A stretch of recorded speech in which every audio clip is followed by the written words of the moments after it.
نحمده ونصلي ونسلم على رسوله الكريم اما بعد فاعوذ بالله من الشیطان الرجیم بسم اللہ الرحمن الرحیم. And also press this bell icon. میرے قابل عزیز دوستو بزرگو، 18 ذی الحجہ ایک ایسے شخصیت کی وفات کا دن ہے، شہادت کا دن ہے جس کی جتنی بھی تعریف کروں کم ہے. امیر المؤمنین حضرت سیدنا عثمان غنی رضی اللہ تعالی عنہ، ان کے نام و نسب اور ابتدائی حالات کے حوالے سے میں کچھ آپ کے سامنے پیش کروں گا کہ حضرت کے نام کیا ہے اور حضرت گرامی کے اسم گرامی کیا ہے اور ان کی تعارف کیا ہے. آپ رضی اللہ تعالیٰ عنہ کا نام یعنی اسم گرامی حضرت عثمان ہے. سلسلہ نسب اسی طرح سے عثمان بن عفان بن ابی العاص بن امیہ بن عبد شمس بن عبد مناف بن قصہ تھا. آپ رضی اللہ عنہ کی والدہ ماجدہ عروہ بنت قریظ بن ربیعہ ابن حبیب بن عبد شمس بن عبد مناف بن قصہ تھی. عروہ کی والدہ ام حکیم، طبقات ابن سعد میں ام حکم لکھا ہے، ام حکم لکھتے ہیں جن کا نام البیضہ بنت عبد المطلب بن ہاشم بن عبد مناف بن قصہ تھا. یہ تمام چیزیں بیان کرنے کا مطلب یہ ہے کہ نبی علیہ الصلوۃ والسلام کی نسب کے ساتھ حضرت عثمان غنی رضی اللہ عنہ کی نسب ملتی جلتی ہے. زمانے جاہلیت میں حضرت عثمان غنی رضی اللہ عنہ کی کنیت ابو عمر تھی. ابو عمر کے نام سے حضرت عثمان غنی پہچانا اور جایا کرتے تھے. جب حضرت عثمان غنی نے اسلام قبول کیا تو حضرت رقیہ بنت رسول اللہ صلی اللہ علیہ وسلم سے ان کے یہاں ایک بیٹا پیدا ہوا. حضرت رقیہ رضی اللہ تعالیٰ عنہ نبی علیہ السلام کی صاحبزادی تھیں، جو نبی علیہ السلام نے حضرت عثمان رضی اللہ عنہ کی حضرت رقیہ رضی اللہ عنہ کی نکاح حضرت عثمان غنی رضی اللہ عنہ کے ساتھ کی. تو ان سے ایک بیٹا پیدا ہوا جس کا نام انہوں نے عبداللہ رکھا تھا اور اسی نام سے اپنی رکنیت رکھی، اپنی کنیت اسی نام سے مشہور کیا، ابو عبداللہ کے نام سے مشہور ہو گئے. طبقات ابن سعد میں آپ رضی اللہ عنہ کے ساتھ حضرت صلی اللہ علیہ وسلم کی 2 صاحبزادیوں کی شادی ہوئی. اس لیے آپ رضی اللہ تعالیٰ عنہ کو ذی-النورین کا بھی لقب ملا، کیونکہ ذی-النورین 2 نوروں والا اسی لیے پکارا جاتا تھا کہ یعنی 2 صاحبزادی نبی علیہ السلام کی 2 صاحبزادیوں سے حضرت عثمان رضی اللہ عنہ کی نکاح ہوئی. اب خاندان سلسلہ اسی طرح سے ہے کہ حضرت عثمان غنی رضی اللہ تعالیٰ عنہ مورث اعلیٰ امیہ بن عبد شمس قریش کے بڑے دبدبہ شکوہ کے رئیس تھے، بڑے دبدبے کے رئیس تھے. 5ویں پشت پر آپ رضی اللہ عنہ کا نسب نبی علیہ السلام سے جا کر مل جاتا ہے، یعنی 5ویں پشت پر نبی علیہ السلام کے ساتھ حضرت عثمان غنی کی نسب ملتی جلتی ہے. ماں کی طرف سے رسول اللہ صلی اللہ علیہ وسلم سے رشتہ اور بھی قریب ہے، والد کی طرف سے 5واں اور ماں کی طرف سے اور بھی قریب ہے. عروہ حضور اقدس صلی اللہ علیہ وسلم کی پھپھی تھی. عروہ کون تھی؟ جو حضرت عثمان غنی کی والدہ اور نبی علیہ السلام کی پھپھی ام حکیم البیضہ بنت عبد المطلب کی بیٹی تھی. یعنی کہ حضرت عبد المطلب جو نبی علیہ السلام کے دادائے ماجد تھے، ان کی بیٹی کی بیٹی تھی. تو یوں حضرت عثمان غنی رضی اللہ تعالیٰ حضور اقدس صلی اللہ علیہ حضرت عثمان غنی رضی اللہ تعالیٰ حضور اقدس صلی اللہ علیہ وسلم کی پھپھی زاد بہن کے لڑکے اور آپ صلی اللہ علیہ وسلم کے داماد تھے۔ بنو امیہ کا خاندان زمانے جاہلیت سے نہایت معزز چلا آ رہا تھا، لوگ اس کی عزت کرتے تھے، بہت عزت کرتے۔ قریش میں بنو ہاشم کے سوا کوئی ان کا ہمسر نہ تھا، یعنی کہ کوئی ایسا خاندان نہ تھا جو ان کا مقابلہ کر سکے۔ قریش کا مشہور عہدہ عقاب یعنی فوجی نشان کا جو علمدار اسی میں تھا۔ بالالفاظ دیگر میں اس طرح سے کہوں کہ حضرت عثمان غنی رضی اللہ عنہ کا خاندان شرافت، ریاست اور عزت کے لحاظ سے عرب میں نہایت ممتاز تھا۔ حضرت عثمان غنی کو لوگ بڑے عزت اور احترام کے ساتھ یاد کرتے تھے۔ اسی طرح حضرت عثمان غنی رضی اللہ عنہ کی بہت تعریفوں سے بھی عثمان غنی کو یاد کیا جاتا ہے۔ میں اس طرح سے اور زیادہ کہوں کہ حضرت عثمان غنی رضی اللہ تعالیٰ عنہ سیدنا ابوبکر صدیق اور سیدنا عمر فاروق کے بعد سب سے افضل حضرت عثمان غنی رضی اللہ تعالیٰ عنہ تھے۔ آپ رضی اللہ تعالیٰ عنہ حضرت ابوبکر صدیق، حضرت علی المرتضیٰ اور حضرت زید بن حارث کے بعد ایمان لائے، یعنی کہ پہلے حضرت ابوبکر صدیق نے ایمان لایا، بچوں میں حضرت علی نے اور غلاموں میں حضرت زید نے، اسی طرح ان کے بعد ایمان لانے والوں میں سے حضرت عثمان غنی تھے۔ آپ نے اسلام کے لیے 2 بار ہجرت کی، ایک بار حبشہ کی طرف ہجرت کیا اور دوسری بار ہجرت کیا تو مدینہ کی طرف، مدینہ المنورہ کی طرف ہجرت کی۔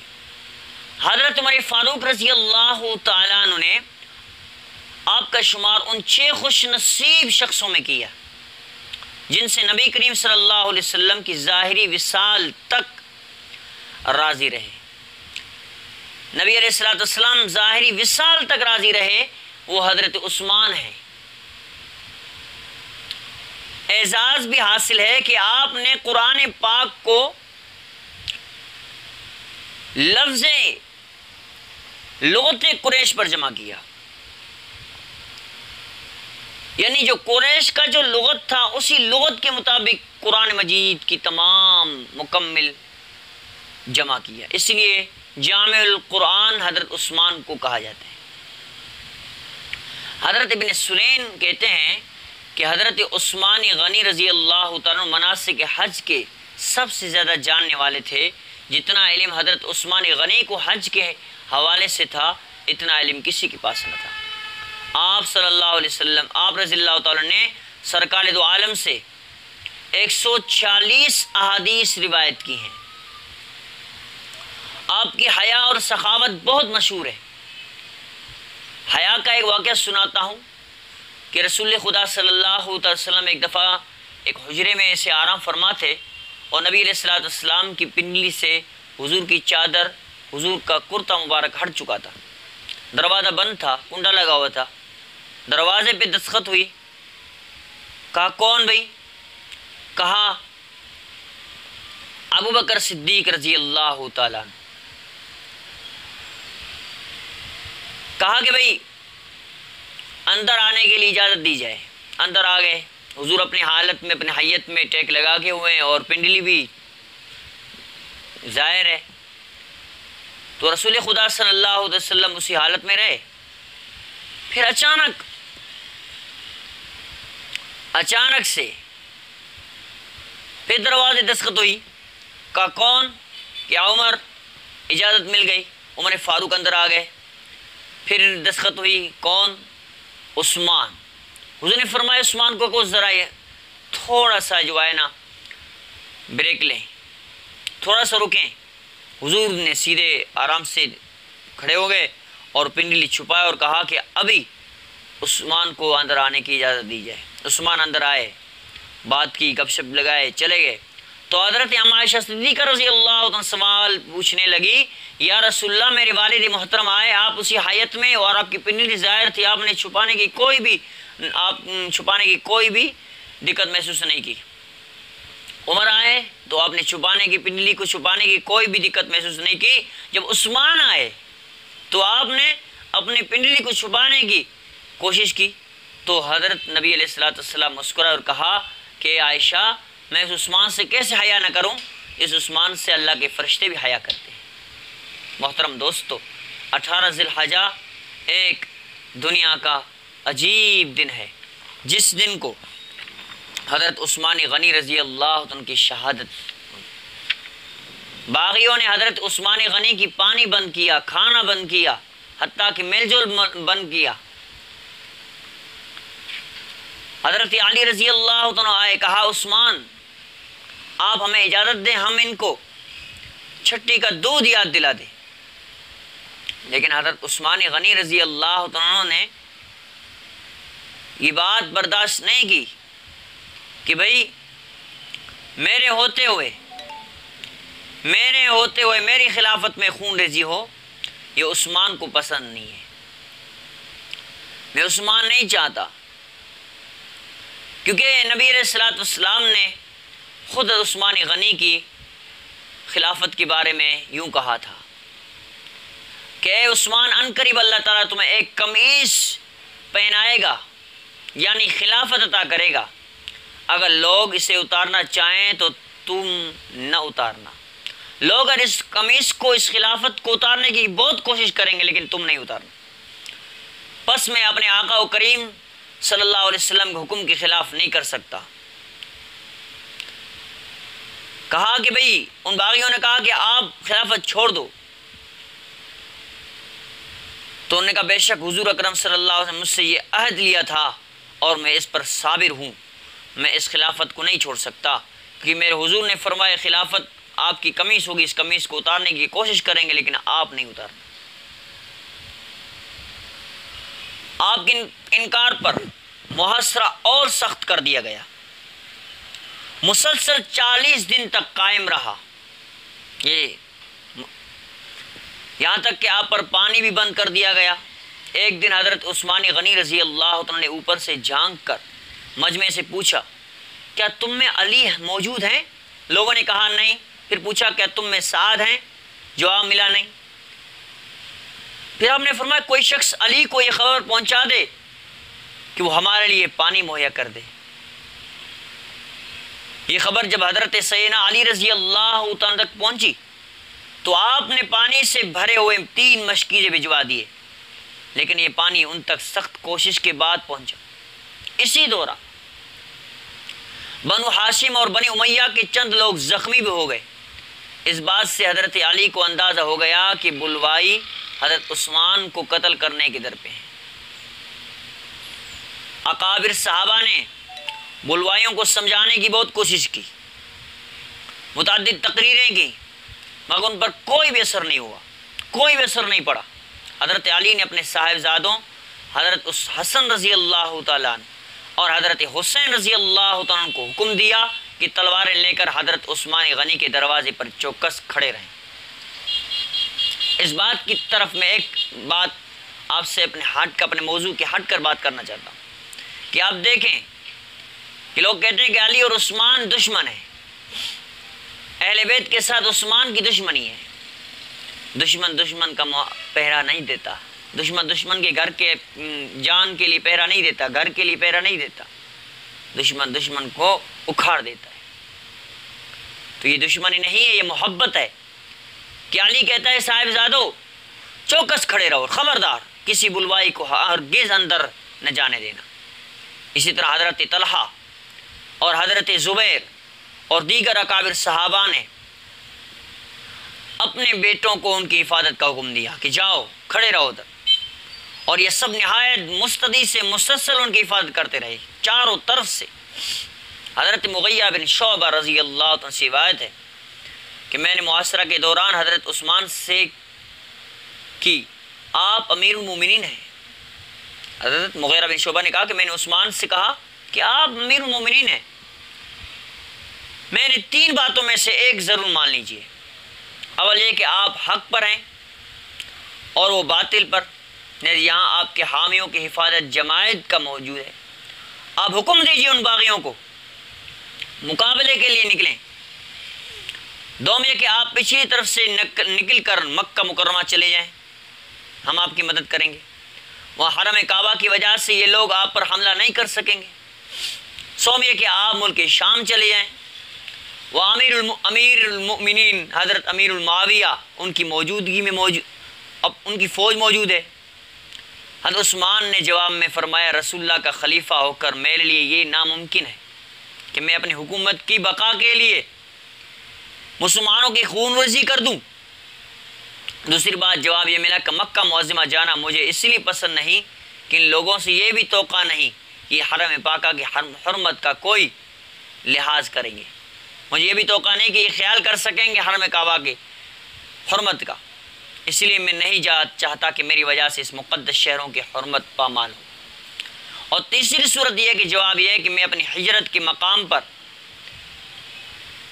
رسول اللہ صلی اللہ علیہ وسلم کے محبوب شہر کو چھوڑ کر کہیں جانا نہیں چاہتا. مسند امام محمد کی حدیث میں نے یہ پیش کر دی ہے. حضرت عبداللہ بن زبیر، حضرت زید بن ثابت انصاری رضی اللہ تعالیٰ، حضرت ابو ہریرہ رضی اللہ تعالیٰ اور کئی صحابہ نے باغیوں سے لڑنے کی اجازت مانگی، مگر آپ رضی اللہ عنہ نے سب کو منع کیا اور فرمایا اللہ کی قسم خون ریزی سے پہلے قتل ہو جانا مجھے زیادہ محبوب ہے اس سے کہ میں خون ریزی کے بعد قتل ہو جاؤں. مطلب یہ کہ جب آقا صلی اللہ علیہ وسلم نے مجھے شہادت کی بشارت دے دی ہے تو اگر تم جنگ بھی کرو گے تو مجھے قتل ہونے سے کوئی نہیں بچا سکتا، کیونکہ رسول اللہ صلی اللہ علیہ وسلم نے مجھے شہادت کی بشارت دے دی. سبحان اللہ. مجھ سے سخت پہرا دیکھ کر آخرکار بلوائیوں نے دور رہی سے حضرت عثمان پر تیر چلا دی. ایک تیر لگتے ہی حضرت حسن زخمی ہو گئے. حضرت علی کے غلام کے علاوہ محمد بن طلحہ کی بھی زخمی ہوئے. اس پر محمد بن ابو بکر کو یہ خوف ہوا کہ اگر بنو ہاشم نے حضرت حسن کو زخمی دیکھ لیا تو وہ بگڑ جائیں گے. لہذا وہ بلوائیوں کے ساتھ ایک انصاری کے مکان میں داخل ہوئے اور وہاں سے دیوار پھاند کر عثمان کے گھر میں پہنچ گئے. یوں باہر اور چھت پر موجود لوگوں کو خبر نہ ہوئی. نیچے حضرت عثمان تلاوت فرما رہے تھے قرآن مقدس کی اور ان کے پاس صرف ان کی اہلیہ موجود تھی. محمد بن ابو بکر نے قریب پہنچ کر حضرت عثمان کی داڑھی مبارک پکڑ لی اور حضرت عثمان نے فرمایا اگر تیری والد ابو بکر تجھے یہ حرکت کرتے دیکھتے تو وہ کیا کہتے.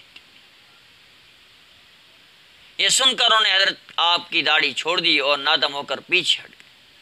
لیکن دوسرے 2 بلوائیوں نے آگے بڑھ کر حضرت عثمان غنی کو شہید کر دیا. یعنی ابو بکر صدیق رضی اللہ عنہ کا بیٹا تھا وہ دور ہو گیا. اس دوران آپ کی زوجہ محترمہ نے بہت چیخ و پکار کی، لیکن بلوائیوں کا شور اس قدر تھا کہ کوئی ان کی آواز نہ سن سکا. پھر وہ چھت پر گئیں اور لوگوں کو بتایا کہ امیر المؤمنین شہید کر دیے گئے. حضرت علی سب سے پہلے وہاں پہنچے، اپنے فرزندوں پر غصہ ہوئے کہ تمہارے ہوتے ہوئے امیر المؤمنین کی شہید ہوئے. غصے سے آپ نے ایک تماچا حضرت حسن کے ایک گھونسا حسن کو ایک ٹماٹا ایک گھونسا حضرت حسین کے سینے پر مارا.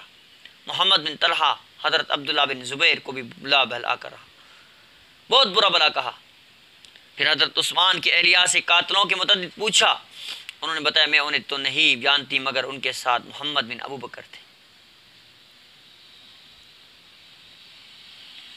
اب حضرت علی نے ان سے پوچھا کہ انہوں نے کہا میں قتل کے ارادے سے داخل ضرور ہوا تھا، مگر جب انہوں نے میرے والد حضرت ابو بکر صدیق کا ذکر کر دیا تو میں انہیں چھوڑ کر پیچھے ہٹ گیا. میں اپنے اس فعل پر نادم ہوں، اللہ تعالیٰ سے توبہ کرتا ہوں. خدا کی قسم میں نے نہ ان کو پکڑا نہ ہی قتل کیا. حضرت عثمان کو کسی مصری نے شہید کیا تھا. 18 ذی الحجہ سن 38 ہجری کو جمعہ کا دن تھا.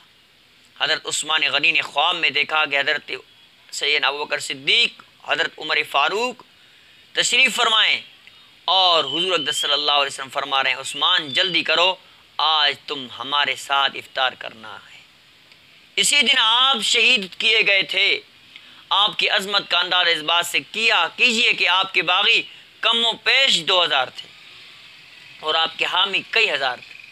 آپ نے 40 روز محاصرہ میں رہنا، بھوک اور پیاس برداشت کرنا، ہر چیز برداشت کیا۔ اگر چاہتے تو کئی ہزار جو حضرت کے غلام تھے ان 2000 جو کہ باغیوں کو نچوڑ سکتے تھے، لیکن جام نوش شہادت قبول کیا، مگر اپنی جان کی خاطر یا اپنی حکومت کی خاطر کسی کلمہ گو کا خون بہانا گوارا نہ کیا۔